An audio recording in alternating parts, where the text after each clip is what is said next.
ప్రతాప్ రెడ్డి షాద్ Nagar politics లో special appearance ఉన్న నేత. మరి అలాంటి నేత ప్రస్తుత రాజకీయాల్లో అసంతృప్తితో రగిలిపోతున్నారా?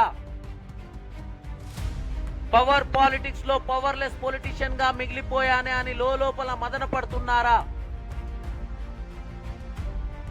అసెంబ్లీ ఎన్నికలకు ముందు రేవంత్ భరోసాతో కాంగ్రెస్ లోకి రీ ఎంట్రీ ఇచ్చిన ప్రతాప్ రెడ్డి వీర్లపల్లి విజయంలో కీలకంగా వ్యవహరించారు.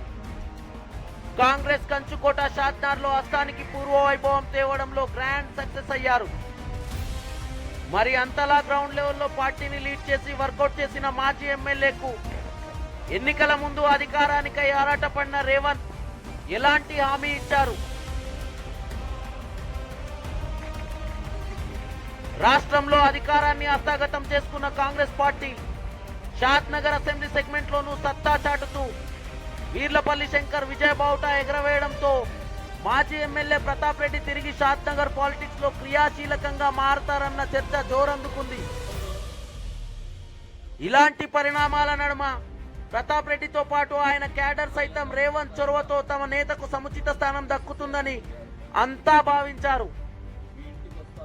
అధికారం వచ్చి ఏడాది పూర్తి చేసుకుంటున్న క్రమంలో ఎంపీ ఎమ్మెల్సీ ఎన్నికలు సైతం ముగిసి కార్పొరేషన్ పదవులపై క్లారిటీ వెలువడటంలో ఎక్కడా కూడా రేవంత్ ఇంపాక్ట్ తో ప్రతాప్ రెడ్డికి ఇంపార్టెన్స్ ఇచ్చారనే భావన కనిపించలేదు. ఒక మహత్తరమైన కార్యక్రమాలు చేపట్టిన ఆ సోదరుడు శంకర్ కి ఆ భగవంతుడు ఎలాంటి ఆలోచన ఇచ్చిండో మీరే గమనించాలి.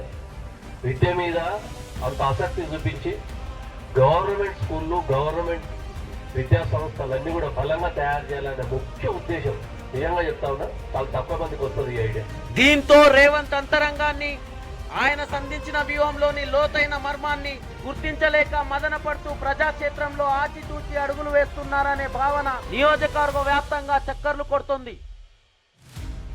చూడాలి మరి రాబోయే రోజుల్లో అధికార హస్తం పార్టీ మాజీ ఎమ్మెల్యే ప్రతాప్ రెడ్డి విషయంలో ఎలాంటి క్లారిటీతో ముందుకు వెళ్తుంది, తిరిగి పార్టీకి ఆయన సేవలను ఎలా ఉపయోగించుకుంటుంది. Wait and watch. Shadnagar power politics.